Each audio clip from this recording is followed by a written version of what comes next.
Well, the beauty of a Sydney Rock oyster is that it's a truly Australian oyster.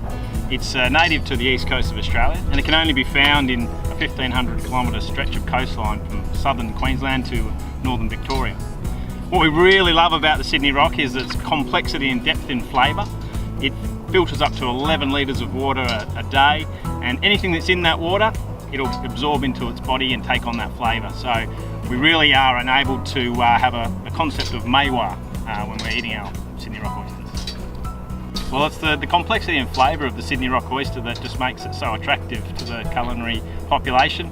We've got such a depth of flavour that we've really identified 5 clear pit stops of flavour when you're eating a Sydney Rock oyster. The first one's the brine, and that's to do with the salinity of the water that oyster's come from. The second one's the creaminess, and the creaminess is the body of the oyster and how well conditioned it actually is. And then we've got the sweetness. The sweetness has got to do with the size of the adductor muscle, how hard that oyster's been working while the farmers have been producing it. The harder it works, the bigger that adductor muscle is and the sweeter it's going to be.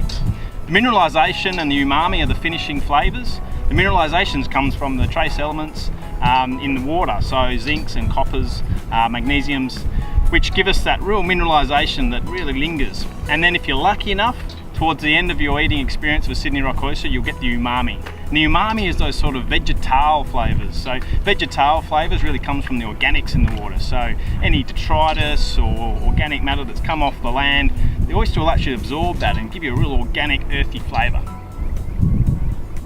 So the concept of maiwa is something that the oyster industry has introduced. It's really akin to, similar to the wine industry with their terroir. And it's all about categorising flavour with environment and husbandry. So as we talked about, there's 5 pit stops of flavour for a Sydney Rock oyster, but it's all dictated by the environment and how the farmers actually grow them. What we find is that the north coast of New South Wales is at its absolute peak in the summer months, and then in the south coast we're lucky enough to have both seasons, but really coming into our own in the cooler months. Australia's Oyster Coast was formed back in 2015 by a group of progressive oyster farmers on the south coast, really uniting under the guise to produce a quality oyster and take that all the way through to the market to give the end user a magnificent experience. Why we love aligning ourselves with the Narooma Oyster Festival is this is the true celebration of what we're trying to achieve.